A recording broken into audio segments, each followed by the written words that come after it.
ఈ వాక్యాన్ని గత వారం నేను మీకు జ్ఞాపకం చేశాను.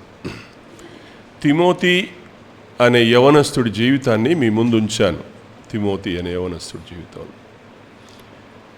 తిమోతి ఎవరో చెప్పాను, తిమోతి బలహీనతలు ఏంటో చెప్పాను, అంత బలహీనుడు ఎలా బలవంతుడయ్యాడో కూడా చెప్పాను గత వారం. ఈ వారం కాకుండా అంతకుముందు వారం. తిమోతి సామాజిక భయం గలవాడు. వాళ్ళ అమ్మ ఒక కులం, వాళ్ళ నాన్న ఒక కులం.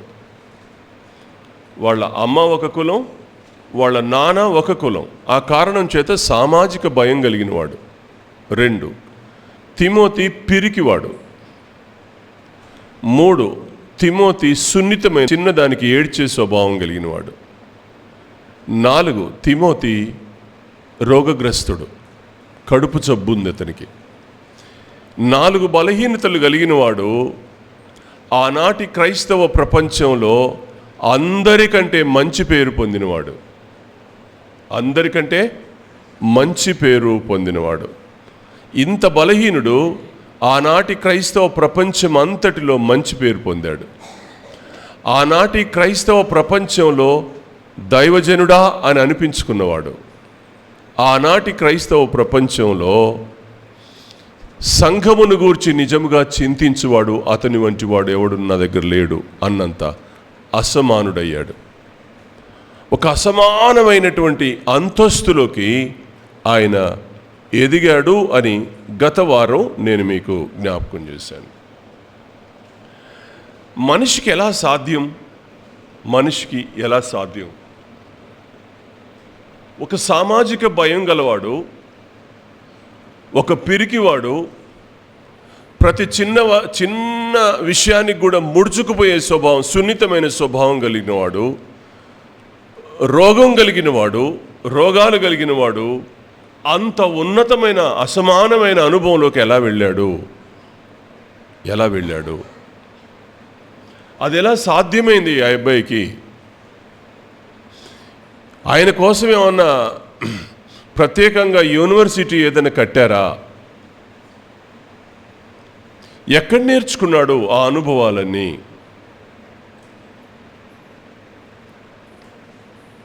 నేను ఈరోజు 3 మాటలు మీ ముందు ఉంచుతాను. 3 సంగతులు చెప్పాలనుకుంటున్నాను. ఆయన అంతవాడు అవ్వడానికి గల కారణాలు. ఉట్టి బలహీనుడైన వాడు ఆ స్థాయికి రావడానికి అతడు ఏ కార్ఖానాలో నేర్చుకున్నాడు ఆ అనుభవాలు? ఏ యూనివర్సిటీ నేర్పింది ఆయనకు? సింపుల్గా 3 సంగతులు మీకు తెలిసిన విషయాలు జ్ఞాపకం చేస్తాను. రైటా?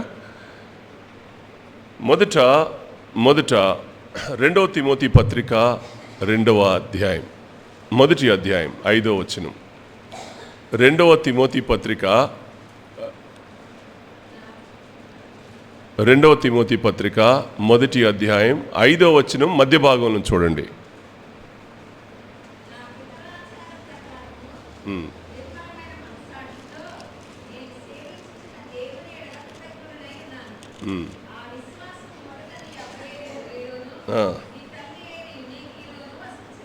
రైట్. అది నీలోను. తర్వాత మాట,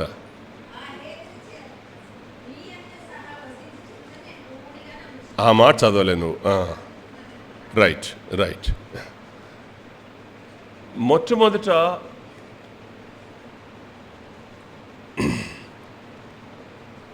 నువ్వు తర్ఫీదు చెందాల్సింది ఒక ఉన్నతమైన స్థాయికి నువ్వు రావాలంటే, అసమానమైన కార్యాలు దైవికంగా నువ్వు జరిగించాలనంటే, మొట్టమొదట నీ గృహం, నీ ఇల్లు. అయితే మేము దాటొచ్చేసాం కదండి ఇంత దూరం. మా అమ్మ మా నాన్న వాళ్ళు మాకేం నేర్పలేదు, మా అమ్మ నాన్న వాళ్ళు మాకు అన్యులుగా ఉన్నారు, అందువల్ల మేము నేర్చుకోలేకపోయినాము అనేది ఒక ఆలోచన. నిజమే, దాన్ని నేను కూడా అంగీకరిస్తా. మీరు రక్షించబడే వయసు మీకు వచ్చేసరికి మీరు పెద్దోళ్ళు అయిపోయారు. ఆ కారణం చేత మీ బిడ్డలకు మీరు నేర్పుకోలేకపోయారు. ఇది వాస్తవం. దీన్ని నేను కూడా అంగీకరిస్తున్నా. కానీ ఇప్పుడు నేను అరుణతో చెప్పగలను, నేను మాధురక్కతో చెప్పగలను, నేను విశ్వాసమ్మతో చెప్పగలను, నేను మీ అందరితో చెప్పగలను. ఏమని? ఎల్సి నీకు చెప్పగలను. కారణం ఏంటి? మీ బిడ్డలకు నేర్పుకునే అవకాశం మీకు దేవుడిచ్చాడు. మీకు అవకాశం లేదు, మీరు దాటొచ్చేసారు.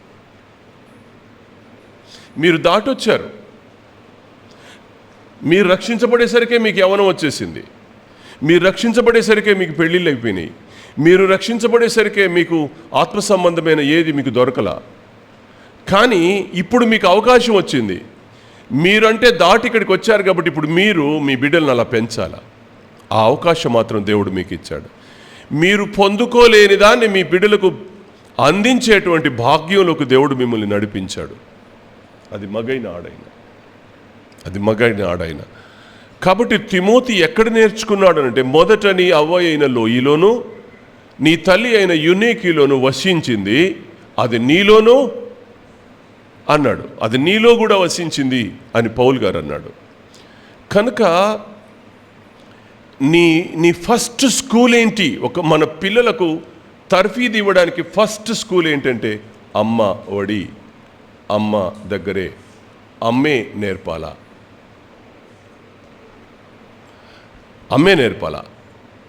అయితే ఇక్కడ ఒక నెగిటివ్ ఆస్పెక్ట్ ఏంటంటే, అపోస్తుల కార్యాలు 16వ అధ్యాయం 3వ వచనంలో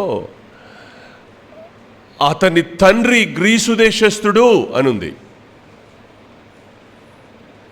అతని తండ్రి గ్రీసు దేశస్థుడు అనుంది. తల్లి యూదురాలు, తండ్రి గ్రీసు దేశస్థుడు. తల్లి రక్షించబడింది, తండ్రి రక్షించబడలా, నాన్న రక్షించబడలా. రక్షించబడిన తల్లి, రక్షించబడని తండ్రి. కులాలు వేరు, మతాలు వేరు, ఆచారాలు వేరు, వ్యవహారాలు వేరు, వేరు సంస్కృతి కలిగినటువంటి కుటుంబంలో పుట్టాడు ఈ బాబు, తిమోతి అనే ఈ బాబు. కానీ ఈ తిమోతి విభిన్నమైన మనస్తత్వాల మధ్య, నాన్నని ప్రేమించాలా, అమ్మని ప్రేమించాలా, నాన్నని ఫాలో కావాలా, అమ్మని ఫాలో కావాలా. ఇది బాల్యం నుంచి ఆ అబ్బాయి శ్రమ పడ్డాడు.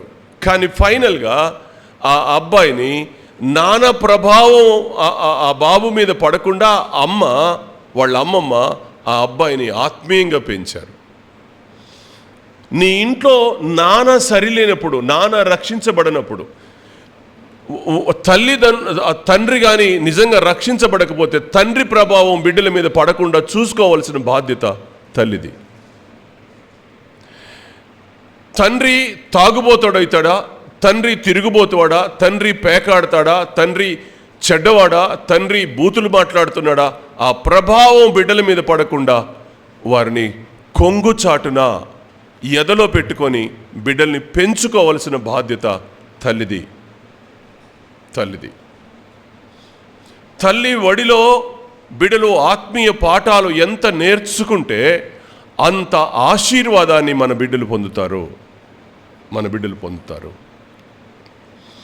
కాబట్టి ఈ విషయాన్ని నేను మీకు జ్ఞాపకం చేస్తున్నాను. అమ్మొక్కలం నానొక్కలం ఎలా ఉంటాడా బాబు?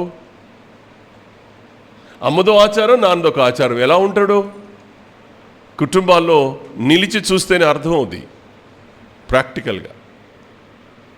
రక్షించబడని తండ్రి ఇంట్లో ఉంటే పిల్లలు నరకం అనుభవిస్తారు.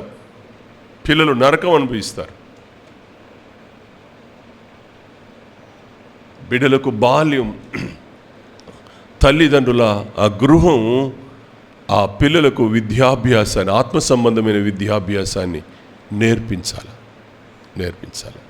మొదట నీ అవ్వ అయిన లోయలోను నీ తల్లి అయిన యునీకిలోను వసించింది, ఇప్పుడు అది నీ యందును వసిస్తుంది అని పౌలు గారు ఆ అబ్బాయికి నేర్పాడు. తల్లి చేలో మేస్తే పిల్ల గట్టున మేసుద్దా అంటారు. తల్లి చేలో మేస్తే పిల్ల గట్టును మేసుద్దా అంటారు. తల్లి ఎక్కడుంటే బిడ్డ అక్కడే. తల్లి ఎక్కడుంటే బిడ్డ అక్కడే. నీ బిడ్డకు నువ్వెంత నేర్పుకోవాలో, బాల్యం నుంచి నేర్పుకోకపోతే నీ బిడ్డలు దైవికమైన అనుభవంలో నుండి జారి వాళ్ళ ఆత్మ సంబంధంగా పతనం అవుతారు. చాలామంది తల్లిదండ్రులు పొద్దున్న లేస్తే పలకిచ్చి, బలపం ఇచ్చి, నోట్బుక్లు ఇచ్చి, పెన్నులు ఇచ్చి, కంప్యూటర్ చేతిలో పెట్టి, సెల్ ఫోన్ చేతిలో పెట్టి వాళ్ళకి ఏమేమో నేర్పేస్తున్నారు, వాళ్ళకి నేర్పుతున్నారు. దానివల్ల పిల్లలు పతనం అవుతారు. ఈ రోజుల్లో ఒక ఫ్యాషన్ అయింది కదా, పిల్లలు ఏడిస్తే చాలు వాళ్ళ ఏడుపు ఆపటానికి తల్లి వాడుతున్న పద్ధతి ఏంటంటే సెల్ ఫోన్ వాడి చేతిలో పెడితే ఇంకా ఇబ్బంది లేదు. దౌర్భాగ్యమైనటువంటి అనుభవం చెప్పన, నీకేదో మానసిక తృప్తి కావాలని ఆ పిల్లలుడు నిన్ను ఏడిపిస్తున్నాడు, నీకు కొంచెం సుఖం కావాలని బిడ్డడి చేతిలో సెల్ ఫోన్ పెట్టి వాడు నిన్ను ఏడిపియకుండా వాడి చేతికి ఒక సెల్ ఫోన్ అందించి నువ్వు నీ బిడ్డని సర్వనాశనం చేస్తున్నావు అనే సంగతి నీకు తెలియట్లా.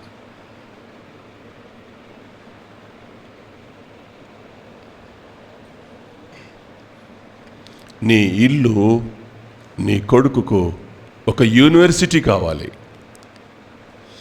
నీ ఫ్యామిలీలోనే నీ పిల్లలు బాగా చదవాలి, ఆత్మ సంబంధంగా విద్య నేర్చుకోవాలి. పిల్లలు ఏడుస్తున్నారని సెల్ ఫోన్ ఇచ్చేస్తున్నారు. ఎందుకు ఇస్తున్నారంటే నిజంగా వాళ్ళు నేర్చుకోవాలని కాదు, వీళ్ళ బాధ తప్పుద్దని. ఏం బాధపడలేరా? కన్నవాళ్ళు బాధపడలేరా పిల్లల కోసం? వాళ్ళ ఆత్మ జీవింపజేయడం కొరకు వాళ్ళ కొరకు బాధపడాలి. వాళ్ళని తప్పు మార్గంలో నడిపించవద్దు. వాళ్ళు తప్పుడు విధానాలు నేర్చుకుంటారు. యాకోబు పత్రిక 3వ అధ్యాయం 17వ వచనం చూడండి.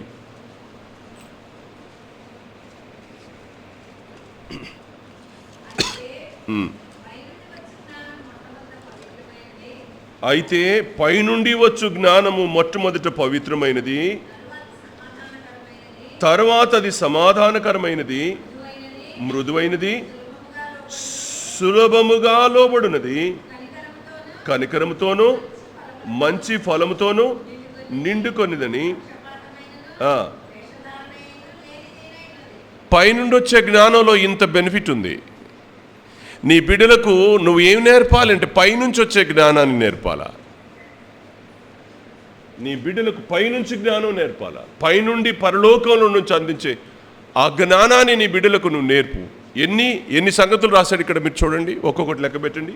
ఒక్కొక్కటి పైనుంచి వచ్చే జ్ఞానం మొట్టమొదట పవిత్రమైంది, సమాధానకరమైంది, మృదువైంది, సులభంగా లోబడేది, కనికరంతోనూ మంచి ఫలంతోనూ నిండుకొని పక్షపాతమైనను వేషధారణను లేనిదినై ఉన్నది. నీతి ఫలం లేనిదై ఉంది. ఎన్ని ఉన్నాయి ఇక్కడ? 7 8? 8 సంగతులు. 8 సంగతులు ఉన్నాయి ఇక్కడ. పైనుంచి వచ్చే జ్ఞానం నీవద్దు. నువ్వు ఎంతసేపు ఏం నేర్పుతావంటే భూ సంబంధమైన జ్ఞానాన్ని నేర్పుతావు నీ బిడ్డలకి. పైనుంచి వచ్చే జ్ఞానం నేర్పవు.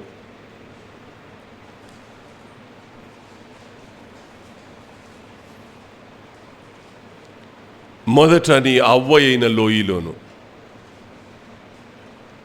అమ్మమ్మ లేదా నానమ్మ, అమ్మమ్మే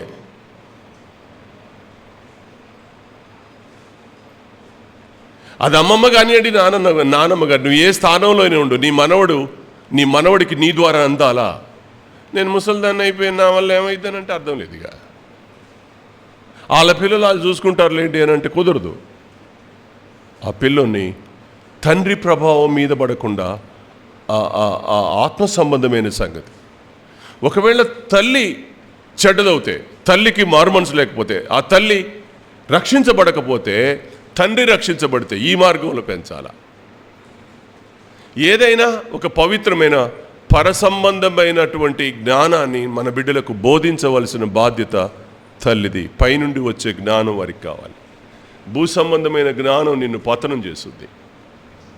ఇది ఆలోచించాలని మీకు ఖచ్చితంగా మనవి చేస్తూ ఉన్నాను. పాల్ గారు ఈ బాబుకి ఎలా రాశాడు చూడండి. ఆ పైనుంచి వచ్చే జ్ఞానంలో ఏముంటుంది? పైనుంచి వచ్చే జ్ఞానంలో ఏముంటుందంటే 2 తిమోతి పత్రిక 1:5 నిష్కపటమైన ప్రేమ అంటాడు. నిష్కపటమైన విశ్వాసం అంటాడు. ప్రేమ కాదు, అదేనమ్మా ఉంది. నిష్కపటమైన విశ్వాసం అన్నాడు. క్రైస్తవ జీవితంలో మనం ప్రాక్టీస్ చేసేది ఏంటంటే నిష్కపటమైన విశ్వాసం. అంటే విశ్వాసంలో కూడా కపటం ఉంటుందంటే ఉంటుంది. అదే కదా మరి చెప్పేది. విశ్వాసానికి కపటం ఉంటుందంటే ఉంటుంది. కపటి విశ్వాసులు ఎంతమందో ఇవాళ చర్చెస్లో, మన చర్చెస్లో కపటి విశ్వాసులు ఎంతమందో.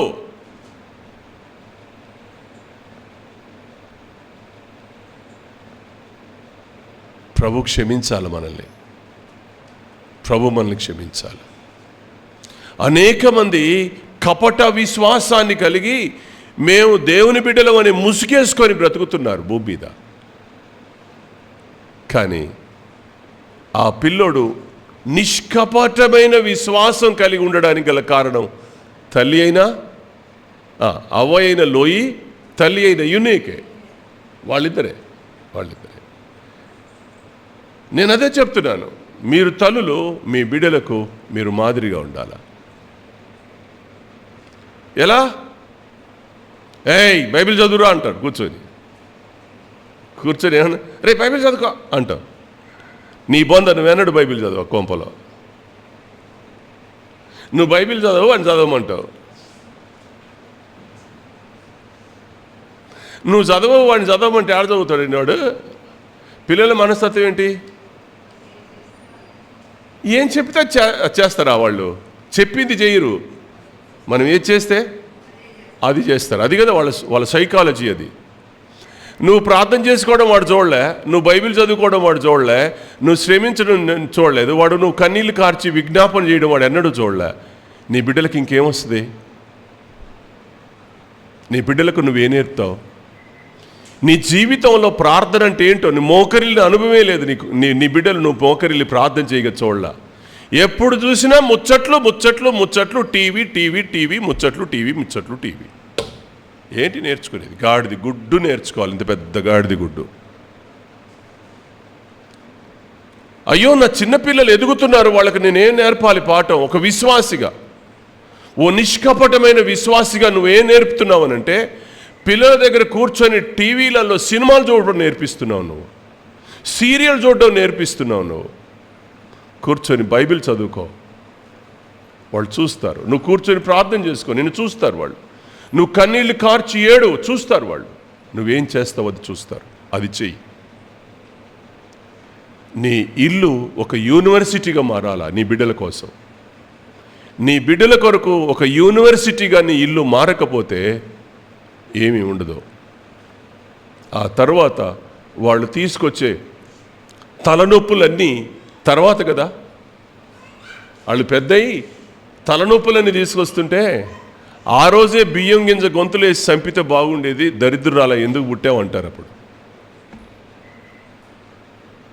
చండాలమైన మాటలు. ఇంట్లో ఒక పైనుండి వచ్చే దానిలో మొట్టమొదటిది ఏంటిది? పైనుండి వచ్చే జ్ఞానం అందించే మొట్టమొదటి సాధనం ఏంటి? పవిత్రత. పైనుండి జ్ఞానం నీకు రావాలనంటే మొట్టమొదటి నీకు పవిత్రతని ఇస్తుంది. అక్కడ కొంపల పొద్దున్న లేస్తే బూతు మాటలు ఛీ అనిపిస్తుంది. ఒక్కోసారి ఒక్క పవిత్రమైన మాట నోటికి రాదు. బూతు మాటలు. ఎవరి మీదనో సనుక్కోవడం, ఎవరిని గురించో చెడుగా మాట్లాడుకోవడం, ఎవరిని గురించో మాట్లాడుకోవడం. అర్థమేముంటుంది పాప? అర్థమేముంటుంది నాన్న? సో కాబట్టి మనం ఏం చేస్తామో మన బిడ్డలు అది చేస్తారు. మొట్టమొదట ఈ మాట మీరు నేర్చుకోండి. తిమోతి అంతవాడు అవడానికి కారణం ఏ విద్య? ఎక్కడ నేర్చుకున్నాడు? ఇల్లు, నీ గృహమే వాడికో యూనివర్సిటీ కావాలి. ఇవాళ చిన్నపిల్లలు వాళ్ళు, ఇవాళ మీరు నేర్పుకోకపోతే రేపు ఏడుస్తావు నువ్వు. మన బిడ్డలకు బాల్యం నుంచి ఏమి నేర్పుకోవాలో అది నువ్వు నేర్పుకోవాలి. కాబట్టి ఈ విషయాన్ని నేను మీకు జ్ఞాపకం చేస్తున్నాను. రెండో మాట ఇందులోనే తిమోతి పత్రిక, 2వ తిమోతి పత్రిక 3వ అధ్యాయం 14వ వచనం 15వ వచనం. రైట్ ఈ మాట చూడండి. పౌలు తిమోతికి ఉత్తరం రాస్తూ ఇలా అన్నాడు, క్రీస్తు యేసు నందుంచవలసిన విశ్వాసము ద్వారా రక్షణార్థమైన జ్ఞానము నీకు కలిగించుటకు శక్తిగల పరిశుద్ధ లేఖనము బాల్యము నుండి నీవెరుగుదువు గనుక అన్నాడు. మనకు దొరకలేదు అవకాశం, మనం దాటొచ్చాం. మనం యవ్వనంలో కానీ రక్షించబడలా. కానీ వాళ్ళ నీ పిల్లలు ఇప్పుడు రక్షించబడే అవకాశం ఉందా? నీకు లేదు. మీ అమ్మ నాన్న రక్షించబడలేదు కాబట్టి నువ్వు అన్యురాలుగా జీవించావు, అది నీకు రాలేదు. కానీ ఇవాళ నీ పిల్లలకు ఉంది అవకాశం. ఎప్పటి నుంచి ఉంది? బాల్యం నుంచి నేర్పించుకునేటువంటి భాగ్యంలోకి దేవుడు నిన్ను నడిపించాడు. ఓకే, అది నీ భాగ్యమే, అది నీకు దేవుడు అనుగ్రహించిన కృప, అది నీకు.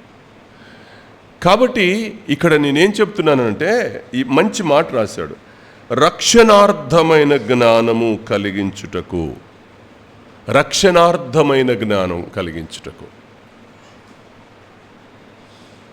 జ్ఞానాలు చాలా ఉన్నాయి. లోక జ్ఞానం ఉంది, పరలోక జ్ఞానం ఉంది, రక్షణ జ్ఞానం, జ్ఞానాలు చాలా ఉన్నాయి. సో పరసంబంధమైన ఏ జ్ఞానమైనా అది రక్షణార్థమైన జ్ఞానంతో స్టార్ట్ అవ్వాల్సిందే. ఓకేనా? పరలోక సంబంధమైన జ్ఞానం నీకు రావాలి అని అంటే బాల్యం నుంచి ఈ లేఖనం మీద నీకు మంచి మనసు ఉండాలి. నీ పిల్లలకు బాల్యం నుంచి లేఖనం నేర్పాల. లేఖనం, వాక్యం. అమ్మ అన్నది ఎవరు? నాన్న అను చెప్పేది ఎవరు? అమ్మమ్మ అను అని ఎవరు చెప్తారు? తాత అన్న తర్వాత సంతోషించేది ఎవరు? అమ్మే. మొట్టమొదట అమ్మ. నా కొడుకు అమ్మ అంటున్నాడు, నా బిడ్డ అమ్మ అంటుంది, అమ్మమ్మ అంటుంది, తాతయ్య అంటున్నాడు. ఆ చిన్న మాటలు వాళ్ళు మాట్లాడుతుంటే వాళ్ళకి ఎన్ని మాటలు వస్తూ ఉంటే ఎంత ముద్దుగా మాట్లాడతారో వాళ్ళు. బుజ్జి మాటలు మాట్లాడుతుంటే ఎంత ఆనందం వేస్తుందో. ఏ రోజైనా యేసయ్యా అను. నా దగ్గర ఒక వీడియో ఉంది, నిన్ననే పంపారు ఎవరో. చిన్న పిల్ల, దానికి సంవత్సరం లోపే ఉన్నాయి. ఆ పిల్ల ఒక వాక్యం, ఇంత పెద్ద వాక్యం కంట చెప్పేస్తూ ఉంది. ఆ పిల్ల ఎలా నేర్పింది, నాకు ఎంత ఆశ్చర్యం వేసిందంటే, ఇంత పెద్ద వాక్యం వాళ్ళ అమ్మ చెప్తా ఉంటే, యెహోవా నా కాపరి అనగానే నాకులేమి కలగదని చెప్పేస్తుంది ఆ పిల్ల. ఏదో పెద్ద వాక్యం, ఇది చాలా పెద్ద వాక్యం, నేను దాన్ని అబ్జర్వ్ చేయలే. కానీ వాళ్ళమ్మ కొద్దిగా చెప్పి వదిలిపెట్టేస్తుంది, మిగతా అది కంటిన్యూ చేస్తుంది ఆ పిల్ల. చిన్న పిల్ల, సంవత్సరం లోపు పిల్ల. ఎలా? అప్పుడెప్పుడే మాటలు వస్తున్నాయి, బుజ్జి మాటలు, చిన్న మాటలు. అమ్మే నేర్పిస్తుంది. నువ్వే నేర్పిస్తున్నావు, నీ పిల్లలకు నువ్వే నేర్పిస్తున్నావు.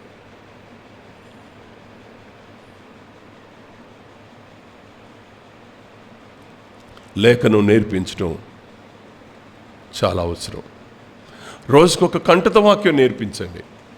365 రోజులు 365 కంటత వాక్యాలు వస్తాయి నీ పిల్లలకి. రోజుకొక వాక్యం, చిన్న వాక్యం. యెహోవా నా కాపరి. రాదా? యెహోవా నా కాపరి అనే మాట, చిన్న మాట నీ బిడ్డకు నేర్పలేవా? యెహోవా నా కాపరి అనలేదా? అంటది. ఒక చిన్న వాక్యం. ఇప్పుడు నీ కూతురుంది, ఏ క్లాస్ నువ్వు? 3rd క్లాసా? 4th class. ఇంత పెద్ద క్వశ్చన్ నేర్చుకుంటావా? ఇంత పెద్ద క్వశ్చన్ ఆన్సర్ నేర్చుకునేటప్పుడు ఇంత వాక్యం నేర్చుకోలేదా? ఇంత పెద్ద క్వశ్చన్ నేర్చుకుంటుంది అమ్మాయి, ఇంత పెద్ద ఆన్సర్ నేర్చుకుంటుంది అమ్మాయి, ఇంత వాక్యం నేర్చుకోగలదు. మాట్లాడితే పుస్తకం చదువు లేకపోతే ఫెయిల్ అయిపోతావు. ఈరోజు నువ్వు వాక్యం చెప్పకపోతే నీకు అన్నం పెట్టనని బెత్తం తీసుకొని కొట్టు.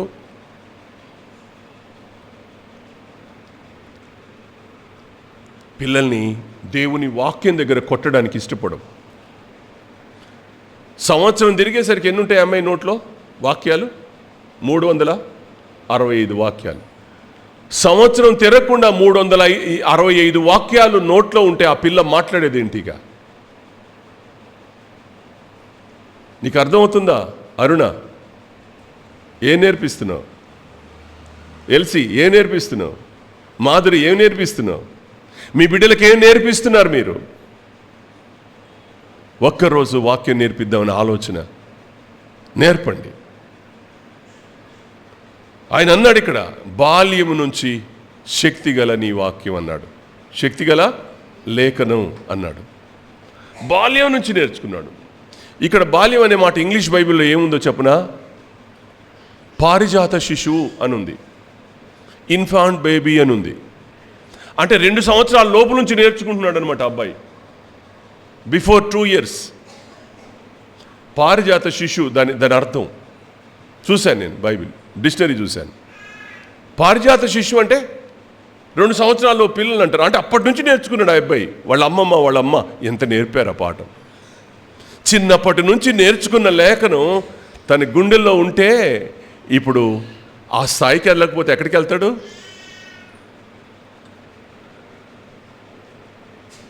బాల్యం నుంచి దేవుని వాక్యాన్ని మన బిడ్డలకు నేర్పాలి.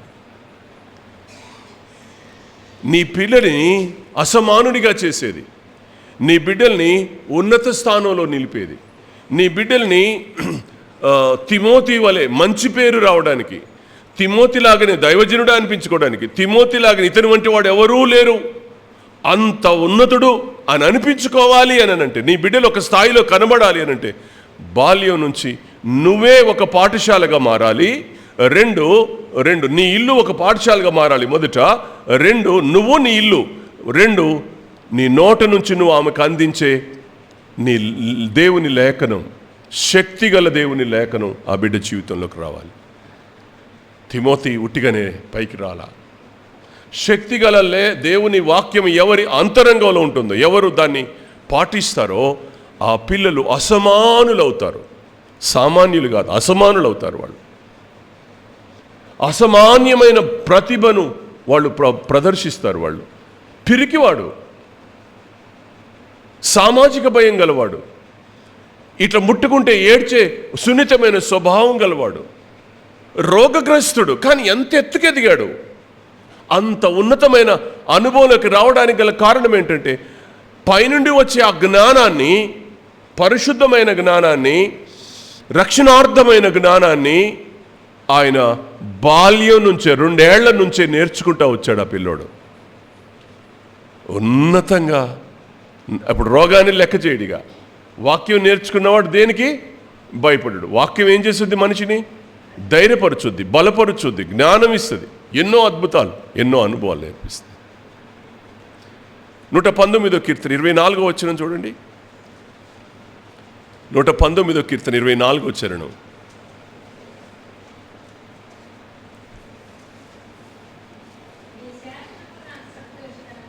నీ శాసనములు నాకు సంతోషకరములు, అవి నాకు ఆలోచనలు ఇస్తాయి. ఏవి? లేఖనం. నేను ఆలోచన ఇస్తే ఏమిస్తా? నేను ఇచ్చాను అనుకో ఆలోచన, నేనేమిస్తా? బాబు సర్లే, భద్రాచలంలో జాబ్ దొరకకపోతే ఏమైందిలే, ఖమ్మం వెళ్ళు, ఖమ్మంలో జాబ్ దొరకకపోతే హైదరాబాద్ వెళ్ళు, హైదరాబాద్లో జాబ్ దొరకకపోతే ఢిల్లీ వెళ్ళు అని చెప్తా. ఇది నా ఆలోచన. ఆయనకి వెనకాల డబ్బులు ఉన్నాయా లేవా, వెనకాల ఏముందో నాకు అవసరం లేదు. ఇక ఆడికెళ్తే పెద్ద మంచోడు అవుతాడా కాదా నాకు తెలీదు. ఆడికెళ్తే చెడు స్నేహాలు పెట్టి పాడవుతాడో ఏంటో నాకు తెలీదు. ఇంక నేను అయ్యేం చూడను. నేనేం చూస్తా? ఏదో ఒక ఉద్యోగం పురుష లక్షణం, ఏదో ఒకటి చేసుకోవాలి కాబట్టి ఈడ కాకపోతే ఖమ్మం వెళ్ళు, ఖమ్మం కాకపోతే హైదరాబాద్ వెళ్ళని చెప్తా. నేను చెప్తాటే చెప్తా. కానీ శాసనం చెప్తే అలా చెప్పదు. శాసనం సరి అయిన గైడెన్స్ ఇస్తుంది, సరిగ్గా ఇస్తుంది, మంచి ఆలోచన ఇస్తుంది. లేఖనం చదవడం నేర్చుకోవాలా, మైండ్ దేవుని వాక్యం మీద పెట్టాలి. ఇప్పటికీ మన పిల్లలు కొద్దిమంది బైబిలే చదవరు. బైబిల్ అందరికీ చేతుల్లో ఉంటాయి. ఒక వాక్యం, ఒక అధ్యాయం చదువుతాను, ఇవాళ ఒక అధ్యాయం చదువుతాను. ఇన్ని సంవత్సరాలైన బైబిల్ పూర్తి చెయ్యని యవనస్తులు ఎంతమందో, అక్కలు ఎంతమందో, తమ్ముళ్ళు ఎంతమందో ఒక్కసారి కూడా బైబిల్ చదవరు. మా పేరుకు మాత్రం చర్చ్ విశ్వాసులు, పేరుకు మాత్రం విశ్వాసులు. ఒక్కసారన్నా బైబిల్ పూర్తి చేశారంటే చేయరు. ఎక్కడి నుంచి వస్తుంది ఆలోచన? దైవికమైన ఆలోచన, పరసంబంధమైన ఆలోచన ఎక్కడి నుంచి వస్తుందంటే నీకు లేఖనంలో నుంచి రావాలా, వాక్యంలో నుంచి రావాలా. ఈ వాక్యంతో నీకు పరిచయం ఉంటే ఈ వాక్యం నీకు అనేకమైన పాఠాలు నేర్పిస్తుంది. అందుకనే ఆ 18వ చరణంలో అన్నాడు, 119:18 వచనంలో అంటాడు, నా కన్నులు తెరువుము, నీ ధర్మశాస్త్రమునందు ఆశ్చర్యమైన సంగతులు చూచినట్లు నా కన్నులు తెరువు అన్నాడు. ధర్మశాస్త్రంలో ఏముంది అంటే ఆశ్చర్యమైన సంగతులు ఉన్నాయి. నువ్వు నేను మన మైండ్ బ్లోయింగ్ అయ్యే అనేకమైన ఆశ్చర్యమైన సంగతులు లేఖనంలో ఉన్నాయి. అది తెలుసుకోవాలంటే లేఖనం దగ్గరికి వెళ్ళాలి, లేఖనం దగ్గరికి వెళ్ళాలి. కనుక నీ బిడ్డల యొక్క ఎదుగుదల, నీ బిడ్డల యొక్క క్షేమం ఎక్కడా అని అంటే లేఖనంలో.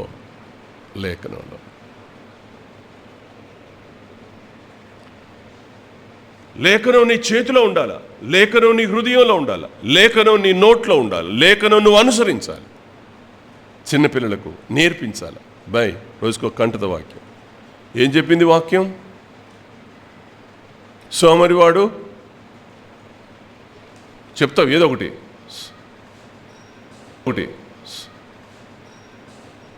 నిద్రపోతువాడు సోమరివాడు ఏదో చెప్తావు, నువ్వు వాక్యం నేర్పుతావు. సోమరివాని చేను నేను దాటిరాగా దాని ఎందంతటా ముళ్ళ పొదలు గచ్చ మొదలు మొలిసెను అని ఉదాహరణ చెప్తున్నాను. ఈ లేఖనంలో ఉంది. సోమరివాని చేను ఎందుకు ముళ్ళు మొలిసాయి? ఆడు పని చేయలే, ఆడు ఎగసాయం చేయలే, ఆడు దున్నలా, వాడు దాన్ని సేద్యం చేయలే, ఆడు హాయిగా నిద్రపోయాడు. సోమరోడు కదా, ఆడు నాగలు గట్ల ముళ్ళు మొదలకు ఏం మొలుస్తాయి? ఏమే 8 గంటలకు లేస్తున్నావు, 9 గంటలకు లేస్తున్నావు, 10 గంటలకు లేస్తున్నావు, సోమరిదానా, నిన్ననే వాక్యం చదివావు. సోమరివాని చేను దాటిరాగా ముళ్ళ పొదలు గచ్చ పొదలు కనబడ్డాయి అక్కడ. తెల్లవారుజాము లేచి చదువుకో. చెప్పం వాడు 9 గంటలకు పడుకున్నా, 10 గంటలకు పడుకున్నా, 11 గంటలకు పడుకోనీలే పాపం పిల్లలు. సిగ్గులేని తల్లిదండ్రులు ఉన్న కాలం ఇది.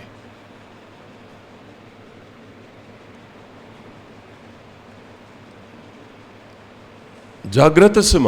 మీ బిడ్డలు ఆశీర్వదించబడాలి అనంటే, మీ బిడ్డలు క్షేమంగా ఉండాలనంటే మీ బిడ్డలకు బాల్యం నుంచి డిసిప్లిన్ చేయాలి. మొక్క మీద నీళ్లు చల్లండి, గట్టిగా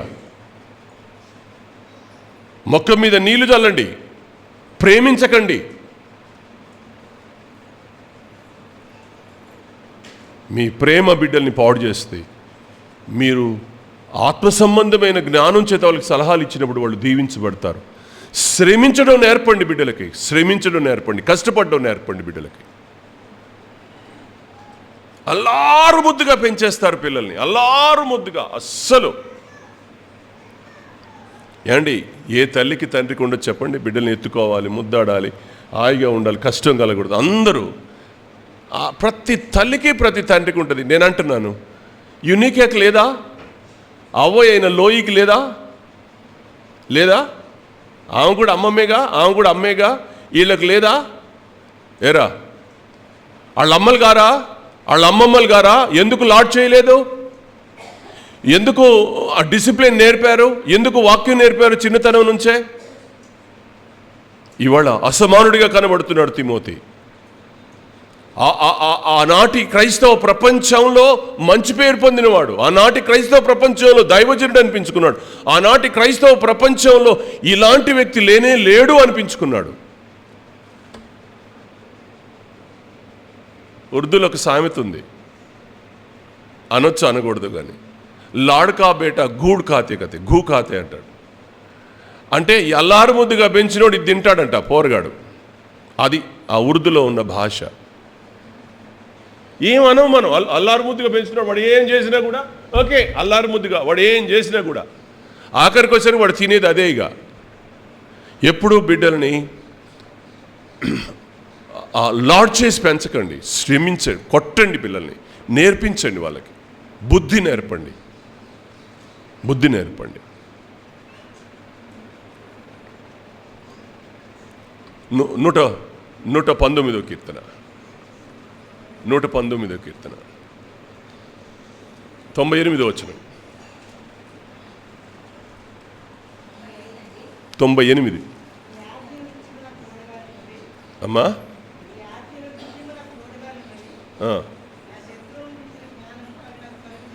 శాసనం ఆయనకి ఏం కలగజేస్తుంది అని అంటే శత్రువుకు మించిన జ్ఞానం కలగజేస్తుందంట.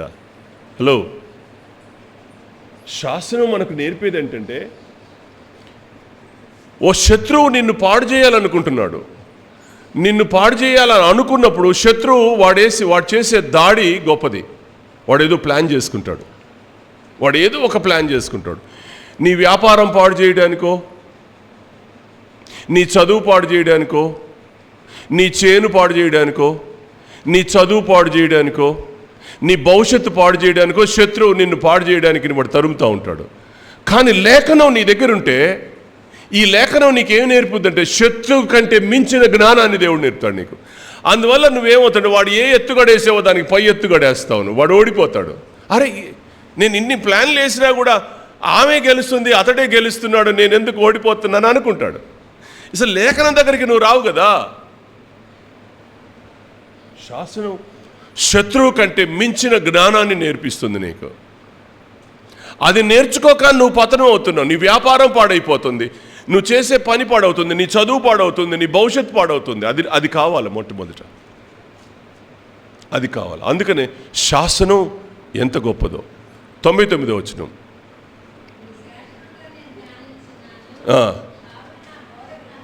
నా బోధకులందరికంటే నాకు విశేషమైన జ్ఞానం కలదు. పైనుంచి వచ్చే జ్ఞానం ఇది. ఎక్కడి నుంచి వచ్చే జ్ఞానం?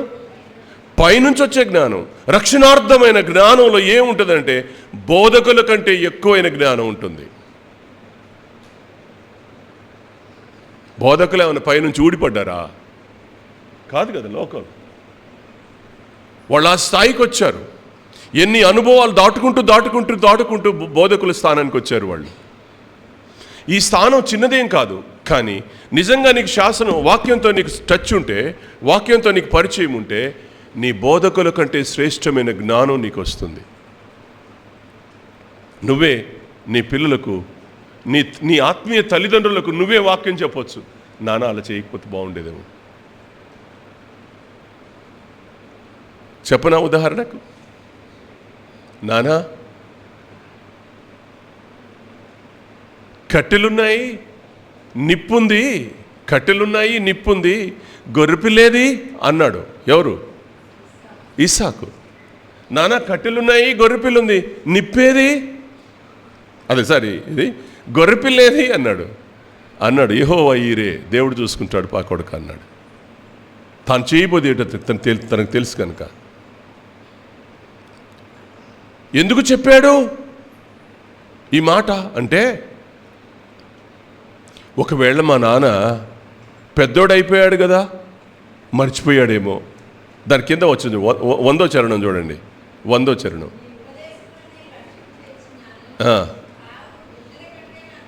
వృద్ధుల కంటే విశేషమైన జ్ఞానం, శత్రువు కంటే విశేషమైన జ్ఞానం, బోధకుల కంటే విశేషమైన జ్ఞానం, వృద్ధుల కంటే విశేషమైన జ్ఞానం.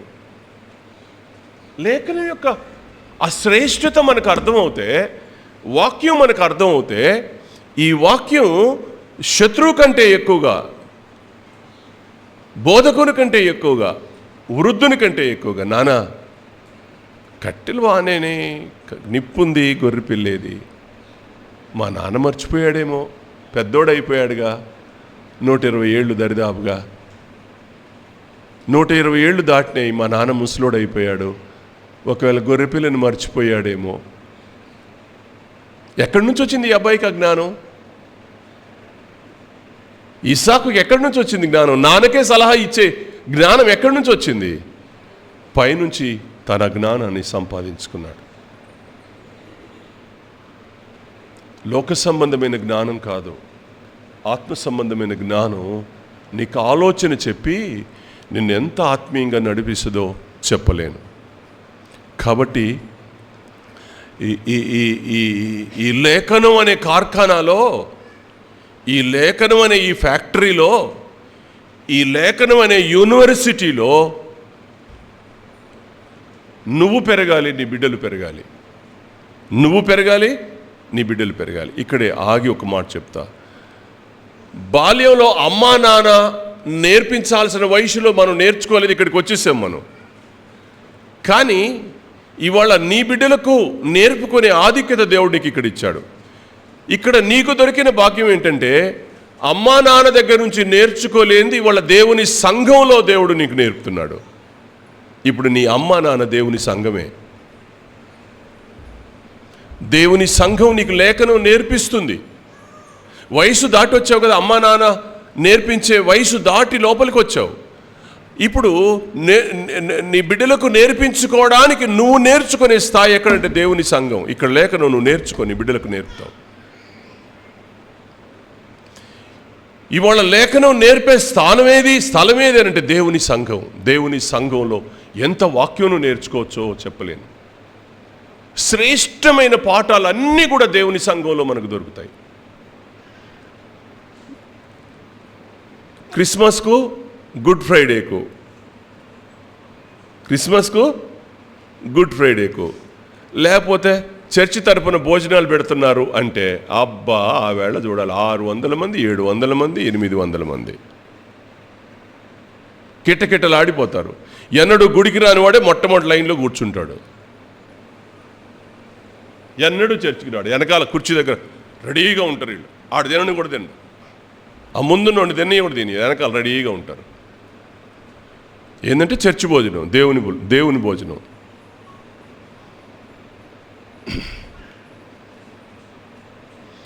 అదా ఎలా అర్థమవుద్ది? పైనుంచి వచ్చే జ్ఞానం, లేఖ నుంచి ఆలోచన, ఇవన్నీ నువ్వు బాల్యంలో నుంచి నువ్వు నేర్చుకున్నావయ్యా అంటాడు తిమోతికి. బాల్యం నుండి నువ్వు ఎవరి వలన నువ్వు నేర్చుకున్నావు, వాటి యందు నిలకడగా ఉండు.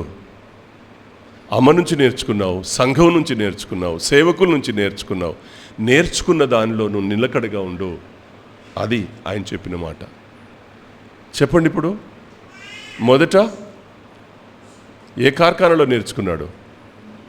ఇల్లు, అమ్మ ఇల్లు, అమ్మ ఇల్లు. 2 లేఖనం, బాల్యం నుంచి లేఖనం, సంఘం. సంఘంలో నీకు దొరికే లేఖనం నుంచి నువ్వు నేర్చుకుంటున్నావు.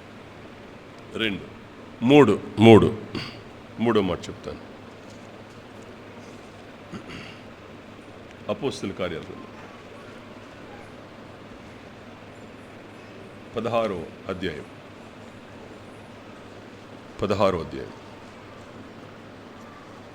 3-4 వచనాలు. వారు ఆయా పట్టణముల ద్వారా వెళ్ళుచు యెరూషలేములోనున్న అపోస్తలులను పెద్దలను నిర్ణయించిన విధులను గైకొనుటకు వారికి అప్పగించిరి. కనుక సంఘములు విశ్వాసమందు స్థిరపడి అనుదినము లెక్కకు విస్తరించారు. సంఘాలు విస్తరించడానికి గల కారణం ఏంటనంటే సహవాసం. ఎవరు చెప్పిన మాట? అపోస్తలులు, పెద్దలు ఏ విధిని నిర్ణయించారో, ఏ కట్టడ నిర్ణయించారో, ఏ క్రమశిక్షణ నిర్ణయించారో, ఏమి నిర్ణయించారో ఆ నిర్ణయం మేరకు బిడ్డలు ఎదిగారు. నేను నా పద్ధతి నేను చేస్తాను కానీ మీ చర్చి పద్ధతితో నాకేం పని లేదంటే, మీ చర్చి పద్ధతితో నాకు పని లేదు, నేను ఆమెన్ అనే టైంకి వచ్చి నాకు మారు మనసు ఉన్నా లేకపోయినా నేను రొట్టెలో ప్రభు బలలో చెయ్యేసి నేను వెళ్ళిపోతాను, నన్ను మాట్లాడడానికి ఎవరు వీల్లేదు, నేను సంఘ సభ్యుణ్ణి, నేను కానుకిస్తున్నాను అంటాడా?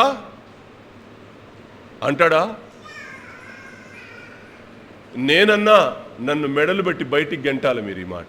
ఒకవేళ ఇలాంటి మాట నేనే అన్నా నన్ను మీరందరూ కలిసి మెడబెట్టి బయటికి గెంటేయాలి. నీలాంటి సన్యాసి పాస్టర్ ఇక్కడ మాకు పనికిరాడు, నోరు మూసుకుని వెళ్ళు, వాక్యం అలా చెప్పడం లేదని చెప్పాలా? ఎవడైనా సరే, సంఘ పెద్దలే కానివ్వండి, డబ్బున్నోళ్లే కానివ్వండి, ఉద్యోగాలు ఉన్నోళ్లే కానివ్వండి, ఇంకెవరన్నా కానివ్వండి, వాళ్ళకున్న హోదాలను బట్టి వాళ్ళు ఇష్టం వచ్చినట్టు వస్తారు, ఇష్టం వచ్చినట్టు పోతారు. కానీ దెర్ ఇస్ ఎ డిసిప్లైన్, దానికి ఒక సంఘం, దానికి ఒక క్రమశిక్షణ ఉంది. ఆడేదో 10 రూపాయలు ఎక్కువ కానుకిస్తాడని నెత్తి మీదకి ఎక్కి కూర్చోబెట్టుకుంటామా? అపోస్తలులు పెద్దలు నిర్ణయించిన విధి ప్రకారమే జరగాలి, అంతే. ఇట్స్ ఎ రూల్, ఇది రూల్ అది. అందుకనే సంఘంలో ఒక డిసిప్లైన్ అనేది, సంఘంలో ఒక క్రమశిక్షణ అనేది, సంఘంలో ఒక విధి విధానం అనేది ఎందుకు దేవుడు ఏర్పాటు చేశాడంటే ఈ సహవాసం క్షేమంగా ఉండడం కోసం. అందుకనే ఈ సహవాసం అనేది, ఈ ఫెలోషిప్ అనేది తిమోతిని ఉన్నతంగా నడిపించింది. మొదట అమ్మ ఒడి ఇల్లు, 2 బాల్యం నుంచి నేర్పిన లేఖనం, 3 సహవాసం, సంఘ సహవాసం, చర్చ్ డిసిప్లైన్ ద్వారా నువ్వు నేర్చుకున్న అనుభవాలు. ఈ అనుభవాలు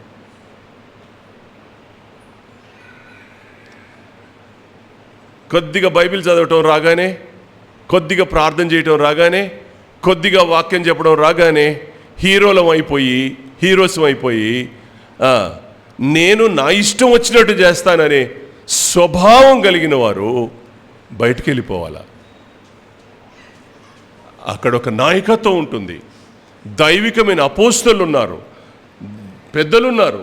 వాళ్ళ క్రమం ఏదైతే ఉందో, వాళ్ళు ఏ విధి విధానాన్ని సంఘ క్షేమం కొరకు నిర్ణయించారో ఆ మేర నడవాల్సిందే. దాన్ని మించి నడిస్తే అది ఎంత వ్యక్తి అయినా సరే బయటికి వెళ్ళిపోవాల్సిందే. ఈవెన్ ద కలెక్టర్ వచ్చినా సరే, నేను కలెక్టర్ని, మీ సంఘ సభ్యుని, నేను కలెక్టర్ని కాబట్టి నేను ఎప్పుడో ఆఖరణ వస్తా అంటే none of our business, get out అంటమే. ఒకసారి దేవదాస్ అయ్య గారి చర్చికి వెళ్తే కలెక్టర్ వచ్చాడంట. కలెక్టర్ గారు వచ్చారు, కొంచెం జరగండి వచ్చి ప్రార్థన చేయించుకొని వెళ్తాడంట అని ఆయన ముందు అందరినీ, కలెక్టర్ అనేసరికి మనవాళ్ళు కొంచెం పక్క జరిగారట. తీసుకొని వస్తే దగ్గరికి వచ్చినాక ఎవరు నువ్వు అని అంటే కలెక్టర్ చెంప మీద కొట్టి లైన్లో రాపో అన్నాడంట. లిటరల్గా ఇది నిజం. చెంప మీద కొట్టి లైన్లో రాపో అన్నాడంట. ఎవరు కావాలా? దెర్ ఇస్ ఎ డిసిప్లైన్, ఒక విధి ఉంది, విధానం ఉంది. దాన్ని మించి నువ్వేదో చేస్తానంటే కుదరదు అది. అందుకని ఈ అనుభవం అనేది సంఘానికి కావాలి. ఇవన్నీ నేర్చుకున్నాడు ఆయన. 17వ అధ్యాయం అపోస్తల కార్యాల గ్రంథం 17వ అధ్యాయం 14వ వచనం.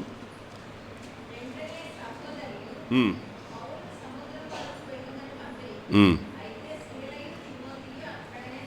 19వ అధ్యాయం 22వ వచనం.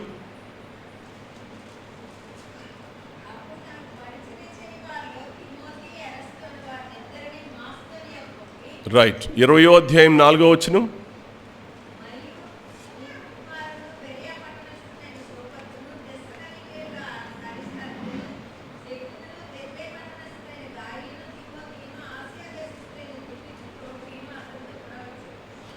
పదహారవ అధ్యాయంలో తిమోతి ప్రారంభమయ్యాడు. తిమోతి జీవిత ప్రారంభం ఎక్కడ స్టార్ట్ అయింది? 16వ అధ్యాయంలో తిమోతి స్టార్ట్ అయ్యాడు. హలో, వినాలి. 16వ అధ్యాయం మొదటి 4 వచనాల్లో అతని ఆత్మీయ జీవిత ప్రారంభం అక్కడ స్టార్ట్ అయింది. అవునా? 17వ అధ్యాయానికి వచ్చేసరికి 2 వచ్చి కలిశారు. 18, 19కి వచ్చేసరికి మరొక ఇద్దరు కలిశారు. 20వ అధ్యాయానికి వచ్చేసరికి చాలామంది వచ్చి కలిశారు. ఆత్మీయ జీవితంలో మనం అడుగులు వేసుకుంటూ ముందుకెళ్తున్న కొద్దీ ఒక్కొక్కరు యాడ్ అవుతూ ఉంటారు. మనకి సహవాసం, మనం వచ్చినప్పుడు ఒక్కరమే వస్తాం. సహవాసంలోకి మనం వచ్చినప్పుడు ఒక్కరమే వస్తాం. కానీ కాలం వెంట అనేక మంది మనకు పరిచయం అవుతారు. సంఘంలో కొత్త వాళ్ళు పరిచయం అవుతారు. ఆ భాగాలన్నీ అవే, చదివించిన భాగాలన్నీ అవే. మనం వచ్చేటప్పుడు ఒక్కరిగా బిక్కు అనుకుంటూ వస్తాం. అక్కడ ఏముంటుందో. మన షారోన్ ఇంటికి వెళ్తే అదే చెప్తా ఉంది. మొట్టమొదట నేను ఒక్కదాన్నే వచ్చాను, భయం వేసింది. కానీ తర్వాత ఇవాళ ఎంతమంది ఆమెను ప్రేమించేవాళ్ళు, ఆమెను గౌరవించేవాళ్ళు. నిజమే కదా. ఆమె కొరకు ప్రార్థన చేసేవాళ్ళు, ఆమెను ప్రేమించేవాళ్ళు, ఆమె బిడ్డల్ని ప్రేమించేవారు. వాళ్ళని ఇలా యాడ్ అవుతూ ఉంది. అనేక మంది కలుస్తున్నారు. ఎంతమంది స్నేహితులు, ఆత్మీయులు, ఎంతమంది. సహవాసం నువ్వు ఎదగడానికి, అసమానుడిగా నిన్ను మార్చడానికి దైవికమైన సహవాసం నిన్నెంత దోహదం చేస్తుందో. ఇవాళ సహవాసం కొరకు వాల్యూ లేదు. సహవాసం అంటే వాల్యూ లేదు. ఇద్దరం కలిసి ప్రార్థన చేసుకోవడానికి వాల్యూ ఇవ్వట్లా. నేను రోజు ప్రార్థన చేసుకుంటానండి ఇంట్లో, కాలు మాత్రం బయట పెట్టను. కానీ లేఖనం చెప్తుంది సహవాసం చేయమని. నువ్వు ఎదిగి ఫలించాలి అని అంటే సహవాసం చేయమని దేవుని వాక్యం చెప్తుంది. శుక్రవారం ప్రార్థన అంటే రావు, నియామక కూడికలంటే రావు, ఇంకోటంటే రావు. ఎప్పుడు నీ ఇల్లు ఆ 4 గోడలు దాటి నువ్వు బయటికి రావు. నీ జీవితంలో నువ్వేం నేర్చుకుంటావు, నీ బిడ్డలకేమి నేర్పుతావు. సహవాసం యొక్క ఆ వాల్యూ, ఫెలోషిప్ యొక్క వాల్యూ నీకు అర్థమవుతే ఎంత దీవించబడతావో. ఇవాళ చప్పుడు దిగులో పిల్లల్ని చూస్తూ ఉంటే గుండె తరుక్కుపోతుంది.